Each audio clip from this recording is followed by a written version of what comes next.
Hello everyone, संस्कार भारती के online platform पर मैं हिंदी साहित्य की व्याख्याता पूनम दौलिया आप सभी का स्वागत करती हूँ। हम जो स्नातक प्रथम वर्ष की इस कक्षा में हिंदी साहित्य का द्वितीय प्रश्न पत्र पढ़ रहे थे। द्वितीय प्रश्न पत्र के अंतर्गत जिसका नाम कहानी और गद्य की अन्य विधाएं, इनमें इसके अंतर्गत दो पुस्तकें हैं, एक कहानी चयनिका और दूसरी गद्य की अन्य विधाएं। इन दोनों पुस्तकों का अध्ययन हमें द्वितीय जो प्रश्न पत्र के अंतर्गत करना है। अभी हम कहानी चयनिका की हमने एक कहानी पढ़ी थी जिसका नाम था चंद्रधर शर्मा गुलेरी द्वारा लिखित उसने कहा था। उस कहानी को पढ़ने के बाद हम आगे बढ़ते हैं अगले पाठ की तरफ। हमारी अगली कहानी का नाम है मधुआ। मधुआ जो कि जयशंकर प्रसाद द्वारा रचित कहानी है। जयशंकर प्रसाद बहुत बड़े लेखकों में से हैं। इन्होंने अपने जीवन काल में बहुत ही संवेदनशील और भावपूर्ण रचनाओं की रचना की है। ये स्वांतः सुखाय के लिए लिखते थे, यश या नाम कमाने के लिए लिखने का इन्होंने कभी प्रयास नहीं किया। ये स्वयं बड़े धनी परिवार से थे और जितने भी साहित्यिक सम्मेलन होते हैं या कहीं बुलाया जाता है जिसके एवज में लेखकों को धन मिलता है, ऐसे किसी भी स्थान पे जाना पसंद नहीं करते थे। अपने संपूर्ण जीवन में कहीं पर भी जाकर इन्होंने कभी कविता पाठ नहीं किया। एक बार वो अपने गुरु के कहने पर अवश्य गए और उन्होंने कविता पाठ किया। न करने का एक कारण ये भी है, ये इतने भावुक लेखक हैं कि अपने कविता पाठ को करते करते स्वयं रोने लग जाते थे। इसी कारण से शायद ये कविता पाठ करने के लिए नहीं जाया करते थे। तो जैसा कि मैंने कहा, बड़ी भावपूर्ण लेखन से संबंधित है जयशंकर प्रसाद। ऐसी ही संवेदनशील एक कहानी की रचना इन्होंने की है जिसका नाम है मधुआ, जो कि आपके पाठ्यक्रम में है। इसके अंतर्गत हम देखेंगे कि जो जमींदार है या ठाकुर, जिसे सरकार संबोधित करता है शराबी।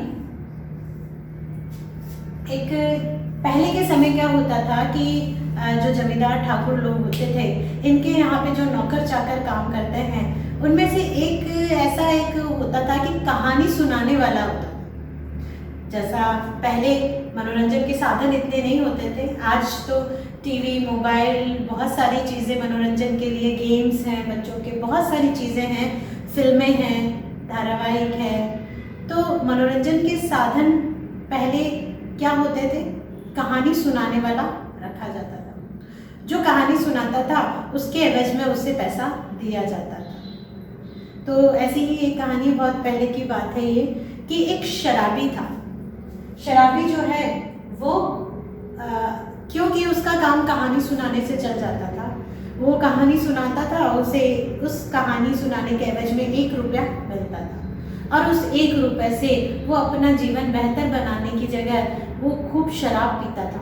इसी को अपने जीवन का आनंद समझता था और इसी आनंद के लिए वो अपने जीवन को पूर्ण तरह व्यर्थ बना देता था, क्योंकि उसे अपने जीवन में किसी भी तरह का कोई और काम नहीं है, उसका परिवार नहीं है, ना उसकी बीवी है, ना बच्चे हैं, किसके लिए वो इतना करे। तो एक बार आप पात्र देख लीजिए, मुख्य पात्रों के तरफ देखिए। जो एकांकी है उसका नायक जो शराबी और मधुआ है। तो जैसा कि मैंने बताया कि जो मुख्य पात्र में एक कहानी का नाम मधुआ, एक बच्चा है, बालक है। इस बालक के नाम पर इस कहानी का नाम है मधुआ और शराबी के इर्द गिर्द ये कहानी घूमती है। तो ये 2 मुख्य पात्र हैं इसके, बाकी ये 2 गौण पात्र हैं। यहाँ पे शराबी जो मैंने बताया कहानी सुनाता था, 1 रुपया उसकी कहानी सुनने के लेता था और उस 1 रुपये से वो खूब शराब पीता था जब तक दूसरी कहानी सुनने के समय नहीं आता था। अब पैसा तो उसके पास शराब में खर्च करने के बाद कुछ नहीं बचता था। इसी कारण से वो केवल चने चबा करके अपना दिन निकाल रहा था। अब जो शराबी है वो इसी तरह से अपनी जो दिनचर्या को खत्म कर रहा था। एक बार क्या होता है, वो जमींदार ठाकुर के पास दोबारा आता है और वो कहता है सरकार 1 हफ्ता हो गया है, 1 हफ्ते बाद मैं आया हूँ। तो ठाकुर कहते हैं तुम्हारे कपड़ों में से शराब की बू आ रही है। तब शराबी कहता है कि नहीं सरकार, 1 हफ्ता हो गया, मैंने शराब को हाथ भी नहीं लगाया। तो ठाकुर कहता है ऐसा हो ही नहीं सकता, तुम्हारे कपड़ों में से शराब की बू आ रही है, 1 हफ्ता हुआ तुमने शराब नहीं पी। कि मैं शराब पी रहा था लेकिन वो मेरे कपड़ों पे गिर गई, पीने को नहीं मिली। अब ये बिल्कुल कसम खाता हूँ, मुझे 1 हफ्ते से मैंने शराब को हाथ भी नहीं लगाया। ठाकुर कहता है अच्छा ऐसी बात है। तो वो कहता है कि तुम जो कहानी सुनाते हो वो बड़ी मज़ेदार हुआ करती है।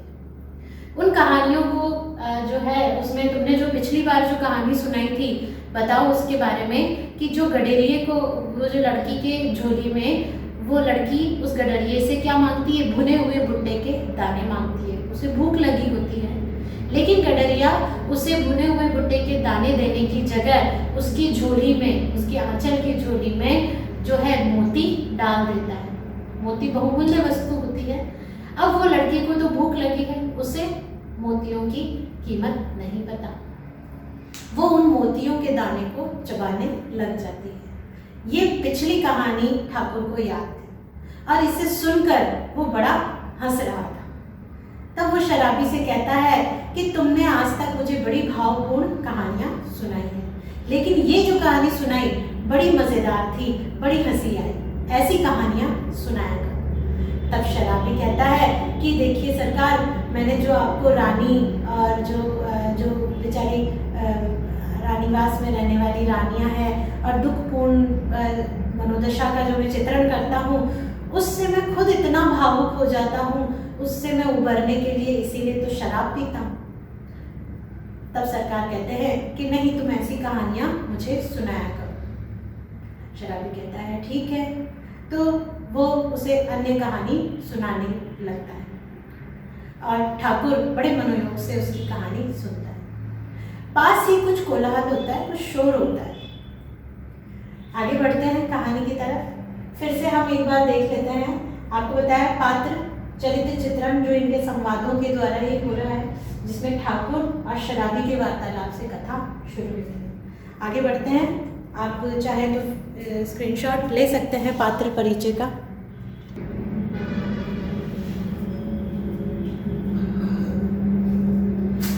फिर देखिए शराबी उसे कहानी सुनाने लगता है, एक नई कहानी सुनाते सुनाते, लेकिन वो देखता है आसपास के शोर को कि एक नौकर है, वो बच्चे को डांट रहा है, मार रहा है। ये शोर साइड में होता रहता है। अब शराबी कहानी सुना चुका होता है। ठाकुर खुश होकर 1 रुपया उसकी ओर फेंकता है। जिस समय की हम बात कर रहे हैं, बहुत पहले के समय की बात है ये। उस समय 1 रुपये की बड़ी कीमत हुआ करती थी, बहुत कुछ सामान आ जाता था उसमें। अब शराबी जो है कहानी सुनाकर वो 1 रुपया उठाकर निकल रहा होता है। वो सोचता है आज तो बड़ा मजा आ जाएगा, बड़े दिनों बाद शराब पीऊंगा, खूब शराब पीऊंगा और सोता रहूंगा और बस दीन दुनिया भूल जाऊंगा, अपने सारे कष्ट भूल जाऊंगा। वो बाहर आ ही रहा होता है कि उसे वो बड़ा गोरी सी शक्ल का एक छोटा सा प्यारा सा बच्चा रोता हुआ दिखता है। सुबह रहा होता है, बीच बीच में उसकी हिचकियाँ भी आने लगती है। उसे रोता देख के पूछता है क्यों रे, क्यों रोता है? रोज ही तो ये लात ही तो मारी है तुझे, कोई तेरी गोली थोड़ी मारी है तुझे, सरकार की लात ही तो खाई है तूने। कि फिर वो बच्चा बोलता है लात तो रोज खाता हूँ, लेकिन भोजन तो करता हूँ, आज तो भोजन भी नहीं मिला। शराबी को बड़ी दया आती है, क्यों, क्या बात है? वो बच्चे को गरीब बच्चा, अनाथ बच्चा था, जिसे जमींदार अपने बच्चे के साथ खेलने के लिए रखा था।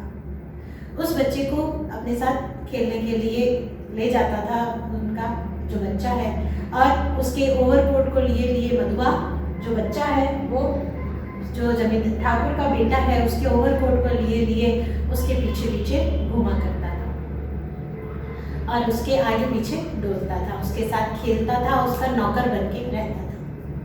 सारा दिन घूमने के बाद अब संध्या होने लगी थी। सुबह से उसने कुछ भी नहीं खाया था। और डांट के साथ में उसे वहाँ से निकाल रहे थे और उसे कुछ खाने को भी नहीं दिया। शराबी ने उसकी ये हालत देखा तो उसे बड़ा ही दुख होता है। जब उसे इस बात का दुख होता है कि इस बालक के साथ बड़ा ही बुरा व्यवहार होता है, तो उसे कहता है चल आ मेरे साथ चल, और उसे सुनाता जाता है कि चल, अपनी झोपड़ी के पास लेके जाता है, अपनी कुटिया में ले जाता है और कुटिया में ले जाके कहता है चल मैं तेरे लिए कुछ खाने को लाता हूँ। आज उसके पास 1 रुपया था, वो इससे शराब पीने वाला था, लेकिन उस बालक की भोली मासूम शक्ल देखकर उसका मन पिघल जाता है। वो मुंह पर तो उसे गालियां निकालता है कि क्या मैंने तेरा ठेका ले रखा है, तू मेरे लिए ही आया है, मुझे आज तो भरपेट शराब पीता, तेरे कारण आज मुझे वो भी नहीं मिलेगी। अब वो बाजार जाता है, सोचता है 1 रुपया से क्या करूं। वो शराब खरीदने वाला था, उसकी जगह पे वो उसे एक चाय लाता है, कुछ पराठे लेता है, फिर सोचता है क्या लूँ इससे। फिर वो सोचता है कि चलो आलू मटर ले लूँ, कचौरी लूँ, क्या लूँ, नहीं 4 आने का मांस ले सकता हूँ। ये सब सोच करके ये सारे सामान लेकर वो घर की ओर जाता है और ले जाकर बच्चे को कहता है ले खा ले, और अब मत रो, मुझे हर चीज़ से मंजूर है, बस मुझे रोना पसंद नहीं, मेरे सामने रोना नहीं। उसे खाने के लिए देता है, खुद भी भरपेट खाते हैं दोनों बैठ के, जैसे कोई बहुत पुराने दोस्त मिले। तो दोनों ही जो भरपेट भोजन करते हैं। भोजन करने के बाद संध्या होने लगती है, वो उसे कहता है तू थोड़ी देर आराम कर, और वो बड़ा विचार मग्न होकर वहाँ से निकलता है। सोचता रहता है कि ये क्या हुआ है आज, ये बच्चा मुझे कहाँ से मिल गया, मेरे जीवन को अचानक ही इसने मोड़ दिया। नहीं, मैं इसे अपने साथ नहीं बांधूंगा, मैं अपना पेट नहीं पाल सकता, इसे कैसे संभालूंगा, आज का तो हो गया, कल कैसे चलेगा। मैंने इसे अपने पास रखकर मैंने जैसे कोई हत्या मोल ले ली, अगर ये मेरे पास रहा और इसे मैं कुछ खिला नहीं सका तो इसकी हत्या मेरे सर आ जाएगी। वो सोचे सोचे गोमती नदी के पास चला जा रहा था, तभी उसे आवाज़ आई कि अरे बड़े दिनों बाद आए, कहाँ थे तुम, मैं तुम्ही को ढूंढ रहा था, तुम्हारी सांप पड़ी है मेरे घर पे, उसे ले जाओ। असल में शराबी कपड़ा बुनने वाला एक आदमी, उसका कहें तो अगर पुश्तैनी धंधा था कपड़ा बुनने का, सान काटने का, सान की मशीन उसकी होती है, छोटी सी चरखा होता है, वो था उसका, जो कि किसी के यहाँ रखा हुआ था। उसने काम धंधा छोड़ दिया था, करने की आवश्यकता भी नहीं थी। जैसा कि बताया कि कोई ना तो घर परिवार था ना बच्चे, किसके लिए करता। एक दिन कहानी सुनाता, उसका 1 रुपया मिलता, खूब शराब पीता, चने चबाकर निकल जाता। उसने ठाकुर से कहा भी था, उसकी दिनचर्या उसने बताई। ठाकुर ने कहा क्या किया तूने, कि नहीं सरकार, बस 1 हफ्ते पहले शराब को हाथ लगाया था, वो भी कपड़ों पर गिर गई, पी नहीं पाया, इतने दिन चने चबाकर निकाल रहा था। आज सुबह उठा तो मैं तो मेरे कंबल में और सूरज धुंध में छुपा हुआ था। सुबह सुबह निकलने का मन नहीं करा, सर्दियों के दिन थे, 12 बजे तो कुछ निकलने का मन हुआ, हाथ मुंह धोते ना बनता था, बड़ी मुश्किल से हाथ मुंह धोकर बाहर निकला। इतना आलसी उसका जीवन था, यही उसकी दिनचर्या थी। उसने कहा कि मैं तो आज तो मेरे दांत सर्दी के मारे इतना किटकिटा रहे हैं कि चने चबाने का भी मन नहीं कर रहा। तब ठाकुर भी कहता है कि चल कोई बढ़िया सी कहानी सुन, जैसी तूने गडरिये की सुनाई, हंसी मजाक की होगी, मुझे मजा आएगा तो मैं शराब तुझे मेरे सामने ही पिला दूंगा। शराबी खुश हो जाता है उनकी इस बात पर। इस तरह ये चीज़ उसकी दिनचर्या थी, ये शराबी का काम था ना, उसने अपना पुश्तैनी काम धंधा छोड़ दिया था। अब उसने देखा कि वो आदमी उसे पुकार रहा है और उसे सुना रहा है कि तुम्हारा सान उठा के ले जाओ, कब तक मेरे यहाँ पड़े रखेगा, एक ही झोपड़ी है, उसका 2 रुपये किराया देता हूँ, और उसमें भी मैं अपना सामान रखूँ या तुम्हारा, उठाओ तुम्हारी सान और ले जाओ। जब शराबी उसकी बात सुनता है तो कहता है कि अच्छी बात है, सान उसे याद आई कि चलो इस सान को बेचकर कुछ दिन का गुजारा हो जाएगा। वो उस आदमी के साथ हो लेता है। चलते चलते उसके घर तक जाता है और अपनी सान यानी अपना चरखा उठा के कमर पर लादता है और लेकर अपनी झोपड़ी तक आ जाता है। सान लेकर वो आ रहा होता है, मन में सोच रहा होता है कि अजीब मुसीबत मैंने पाल ली है, अभी तो ये सान बेच दूंगा, कुछ दिन गुजर हो जाएगी, आगे क्या करूँगा, इस बच्चे की आगे कैसे पालूंगा, नहीं मैं इसे नहीं रख सकता, अभी घर जाके उसे निकाल दूंगा घर से बाहर, कहीं जाए कुछ भी करे, मैं क्या करूँ, मेरी जिम्मेदारी नहीं। ये सोचते सोचते ही वो चला आ रहा था और जाता है अपनी झोपड़ी में पग रखता है और कहता है क्यों रे, कुछ खाया कि नहीं खाया, बचा हुआ था रात का जो खा लिया। कि बच्चा बोलता है कि खा लिया और तुम्हारे लिए भी रखा है, तुम भी खा लो। और उसकी प्यारी सी मुस्कुराहट पूरी झोपड़ी में, पूरे कमरे में फैल जाती है। शराबी सोच के कुछ आता है, लेकिन उस बच्चे की इस अपनत्व को, इस प्रेम भरी मुस्कान को देखकर उसका हृदय परिवर्तित हो जाता है। वो उसे कहना ही चाहता है कि कुछ खा ले, क्या तेरी जिम्मेदारी क्या मैंने ही नहीं रखी है, वरना निकाल दूंगा मैं यहाँ से। अब वो बच्चे की उस अपनत्व को अपने दिल में से नहीं निकाल पाता, उसके साथ बैठ के नाश्ता करता है। जो रात का बचा कुचा था वो दोनों मिलकर खा लेते हैं। उसे निकालने की जगह शराबी कहता है देख तेरे लिए मैं सान लेकर आया, अब कैसे काम चलेगा, यहाँ पे मैंने कोई धन तो गाड़ नहीं रखा है, कुछ ना। तो फिर बच्चा कहता है हाँ तो कुछ ना कुछ काम करना पड़ेगा। तो वो कहता है क्या काम तुम मेरे साथ करोगे? तो कहता है हाँ जो तुम कहो वो कर लूँगा।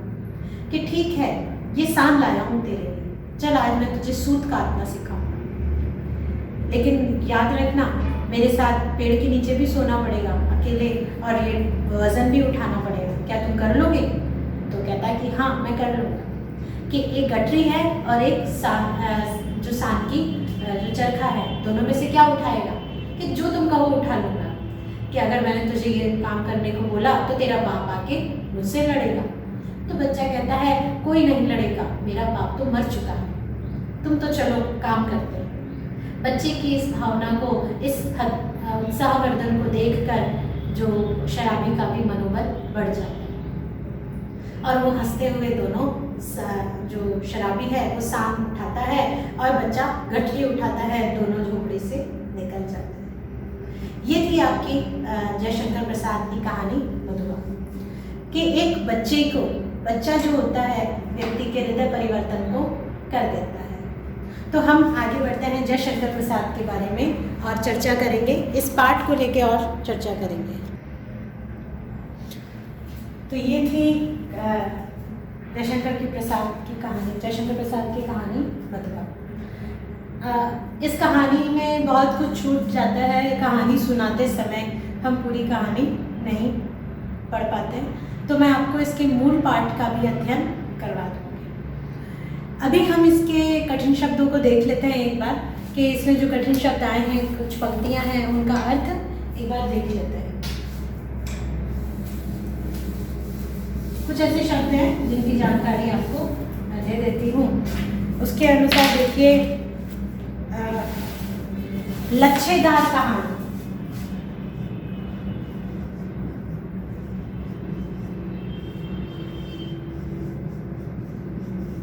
जब ठाकुर कहता है तुम बड़ी ही लच्छेदार कहानी सुनाते हो, लच्छेदार यानी कि घुमा घुमा के, बड़े ही उत्सुकता बढ़ाती हुई कहानियां। लच्छा घुमा घुमा के कहानी को, बातों को घुमा घुमा के सुनाना और सामने वाले की उत्सुकता को बढ़ाना, तो ये लच्छेदार कहानी का अर्थ हो गया।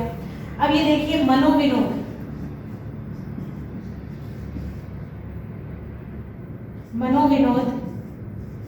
मनोविनोद का अर्थ होता है कि विनोद, हंसी मजाक, है ना। मनोविनोद कोई हंसी मजाक करने वाली बात है।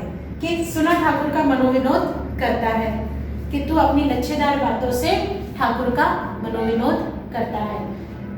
वो कहानी सुनाना भी एक कला होती है। सीधे सीधे कह देने से सामने वाले को उतनी कहानी के अंदर एक उत्सुकता पैदा होनी चाहिए, आगे क्या होगा, ये मस्तिष्क में ये सवाल आता है, तभी कहानी जो है व्यक्ति को अपनी ओर आकर्षित करती है। तो शराबी में कहानी सुनाने की ये कला थी कि वो अपनी लच्छेदार कहानी कला से जो है लोगों का मनोविनोद करता था। इसके आगे देखिए, जब ठाकुर उससे पूछता है कैसे थे, तो वो बोल रहा था मौज बहार।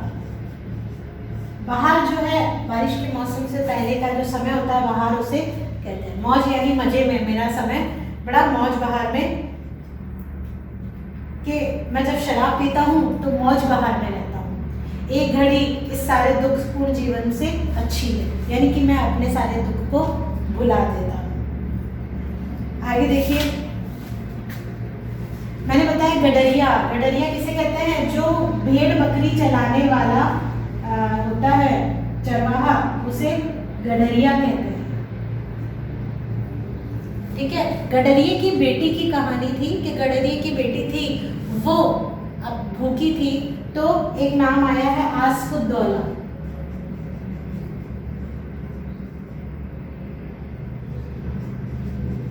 आस्फुद्दौला जो है, उससे गडरिये की बेटी ने खाने को भुट्टे, सिके हुए भुट्टे के दाने मांगे थे, लेकिन आस्फुद्दौला ने उसे भुट्टे के बुने हुए दाने देने की जगह उसकी झोली में मोती डाल दिए थे। और गडरिये की बेटी को तो भूख लगी थी, वो क्या जाने मोती क्या होता है, वो उन्हें उठा के चबाने लगी और थू थू करने लगी। तब ठाकुर कहता है बड़ी बेवकूफ लड़की है, कंगाल आखिर कंगाल ही रहता है, उसे क्या पता मोती की कीमत क्या है। तो तुमने जितनी कहानियां सुनाई उसमें बड़ी टीस थी। टीस का अर्थ होता है दुख, यानी कि मन की पीड़ा। टीस का अर्थ मन की पीड़ा। तुमने जितनी कहानियां सुनाई उसमें बड़ी टीस या मन की पीड़ा हुआ करती थी। एक यही कहानी थी गडरिया और आस्फुद्दौला की, जिसमें मुझे बड़ी मनोविनोद हुआ या मुझे बड़ा आनंद आया। ऐसी ही कहानियां सुनाया करो। किस तरह की कहानी सुनाता था वो? उसने कहा था कि तुम अभागिन बेगमों की निष्फल प्रेम करुण कथा, पीड़ा से भरी हुई कहानियां ही तुम्हें आती हैं। ये वो कहता था कि महल के जो अभागी जो रानियां हैं, ठीक है,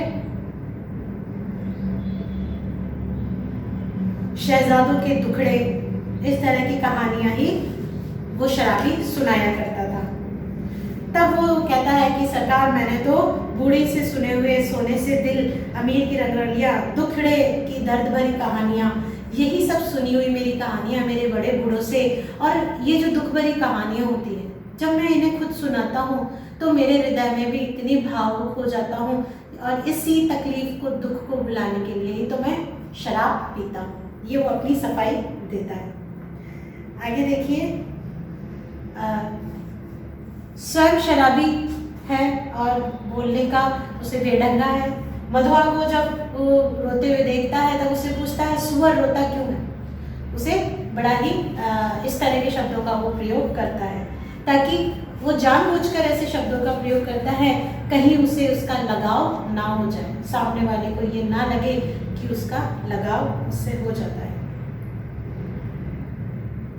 लल्लू जो है, कठोरता से लल्लू ने कहा मधुआ जा जा सो रहे, नखरा न कर, नहीं तो उठूंगा तो खाल उधेड़ लूंगा, समझा ना।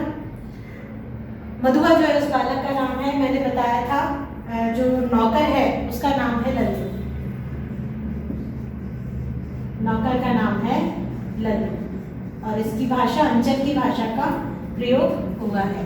मधुआ को वो गाली देता है और कहता है जाके सो जा, अगर तू रोया तो मैं तुझे और मारूंगा। उसकी, क्योंकि बच्चा भूखा था तो और रो रहा है, रोए जा रहा था। तब शराबी उसे अपने साथ ले लेता है और उससे खाने के लिए पूछता है, तब उसे अपना दुख बताता है। अब एक आया है सलाई। सलाई से मिट्टी की डबरी,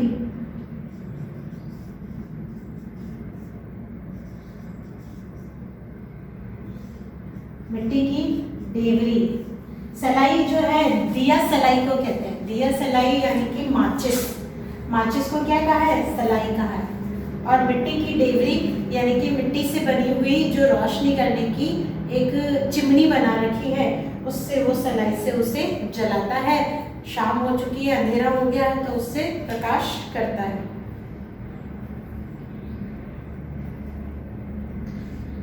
वो उसे चने चबाने के लिए देता है, मैं तेरा गड़ा भरने के लिए और कुछ ले आऊं। गड़ा जो है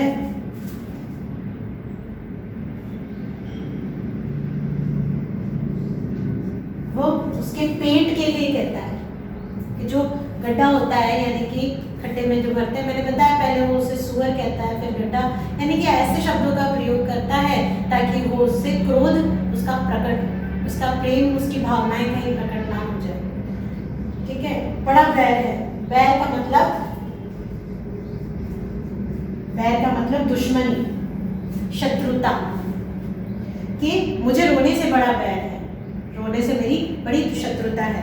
रोना नहीं, पाजी कहीं का, पाजी का अर्थ है दगाबाज, धोखा देने वाला। ठीक है। मुझे भी रुलाएगा तो, उसे रोने से मना करता है। क्या क्या खरीदता है वो? 12 आने का एक तो अपना देसी पौवा खरीदता है, छोटा सा दारू लेता है, एक चाय लेता है, 2 आने की पकौड़ी लेता है, और फिर वो सोचता है क्या लूं, 2 आने की पकौड़ी लूं, नहीं आलू मटर ले लेता। फिर वो सोचता है 4 आने का मांस ले लूंगा, छोटा सा बच्चा है कितना खाएगा, आज ही तो है मेरे पास, उसको भर पेट खा लेंगे। फिर आके उसे खाने के लिए देता है, और अब फिर वो सोचता है केवल आज ही के लिए तो है। अब वो अपनी दरिद्रता, अपनी झोपड़ी को देखता है और उस बालक को देखता है कि इससे पहले अद्धा ही ले चलूं, वो अपने लिए कि क्या करूं, मैं लेके चलूं, मैंने दूसरों के खाने की सोच किया ही नहीं, आज से पहले मैंने कभी दूसरों के बारे में सोचा ही नहीं, आज से पहले तो केवल मैं अपने ही खाने पीने का इंतजाम किया करता था और अपने भर पेट अद्धा खाता था। लेकिन अब उसने क्या किया, छोटा सा दारू का ये लिया था, उसे खाने के लिए पहुंचाता है, और फिर मन ही मन सोचता है आज सोचा था भर पेट शराब पीऊंगा, लेकिन इस पाजी की वजह से नहीं पी पाया। घर जाके दोनों की पत्तलें जो है वो खाने से भरकर सजाता है। उसको देखकर बच्चे के मन में तरावट, तरावट यानी कि तर हो जाना, तरावट पानी से तर हो जाता है, उसे तरावट कहते हैं। खाने को देखकर मुंह में पानी आ जाता है और उससे मुंह तर हो जाता है, उसे तरावट कहा है। उस खाने को देखकर खाने से पहले ही बच्चे के मुंह में तरावट आ जाती है। फिर मिट्टी की गगरी, मिट्टी की गगरी से वो शराब उड़ेल देता है, सॉरी पानी पिलाता है उसे, बच्चे को। मिट्टी की गगरी किसे कहा है? मटकी को। उसके पास छोटी सी मिट्टी की गगरी है, मटकी बड़ी होती है, छोटी सी को उसने मिट्टी की गगरी बोला है।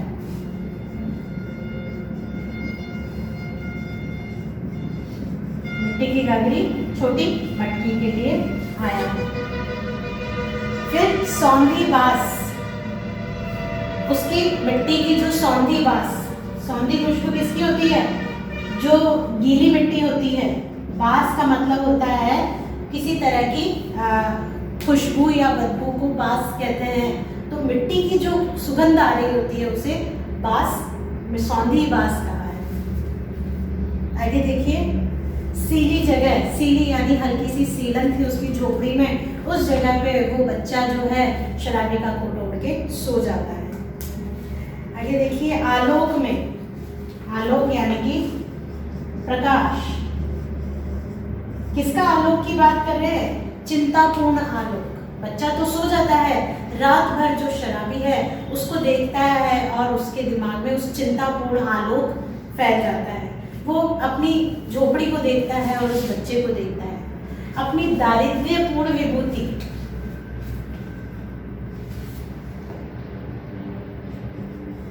दारिद्र्य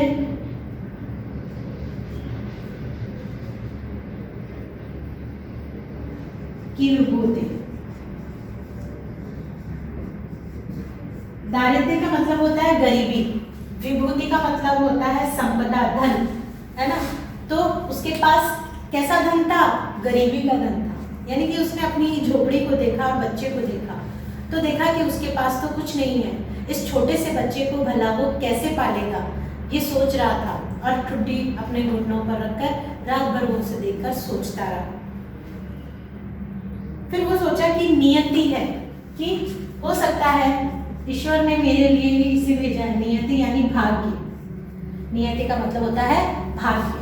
शायद मेरा भाग्य है कि ये बच्चा मेरे पास आज आया है। वरना मेरी जो ममता है, माया और ममता, यानी कि मेरा जो पैसा है, रुपया पैसा, माया और ममता, मेरा माया ममता का पात्र, क्योंकि घर में कोई अपना नहीं था, तो माया ममता का पात्र कौन थे? उसके शराब ही था, ना तो कोई बच्चे थे। लेकिन आज उसकी माया और ममता, माया यानी पैसा, ममता यानी उसका प्रेम, उसका पात्र कौन हो गया? वो बच्चा मधुबा हो गया। कि आज तक मेरी माया ममता का पात्र तो केवल शराब ही था, केवल उस बोतल का ही अधिकार था। तब बच्चा उठता है, उसे सुबह उठ के कहता है ले कुछ खा ले। बच्चा कहता है क्या हाथ मुंह धोए बिना ही खा लूं? तो उसे उठा के हाथ मुंह धुलाता है और कहता है बाहर में जाओ। मैंने कहा कि वो शुरू से ही बच्चे के अपनत्व उसके मन में है, लेकिन वो उसके लिए शब्दों का प्रयोग ऐसा करता है कहीं उसे अपनापन ना लगे, वरना वो हमेशा के लिए उसके पास उठ जाएगा। भाड़, भाड़ किसे कहते हैं? क्रोध में बोलते हैं भाड़, सभी लोग, बहुत लोग इस्तेमाल करते हैं। भाड़ कहते किसे हैं?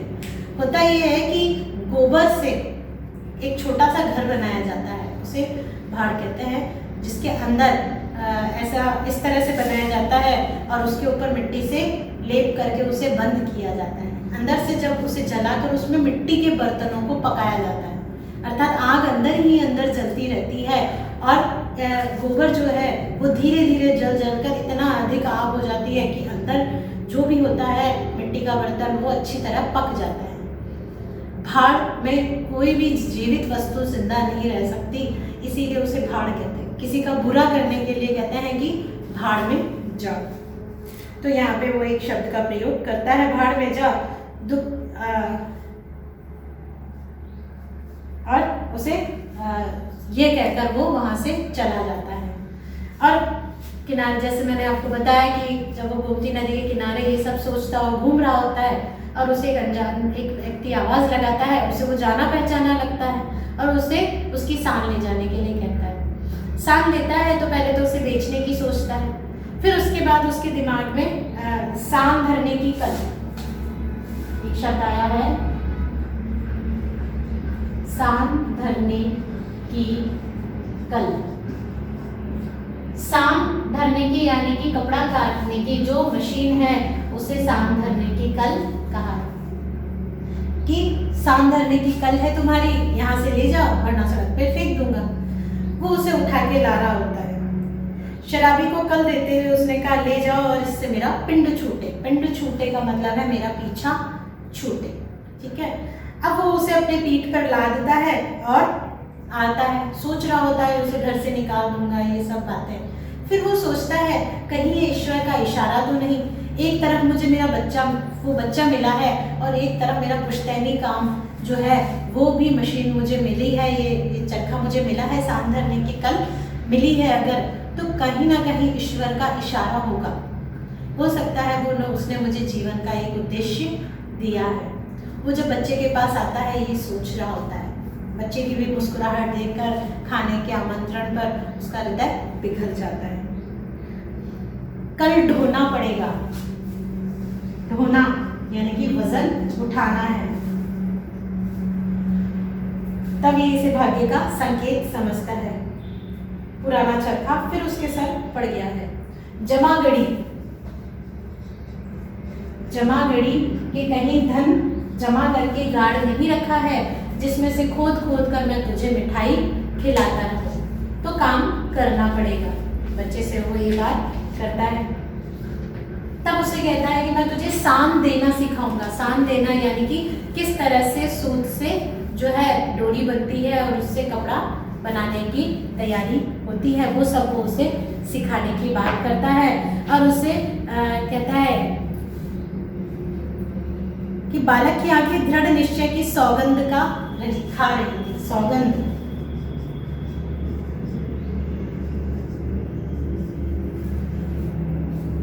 सौगंध यानी कि कसम।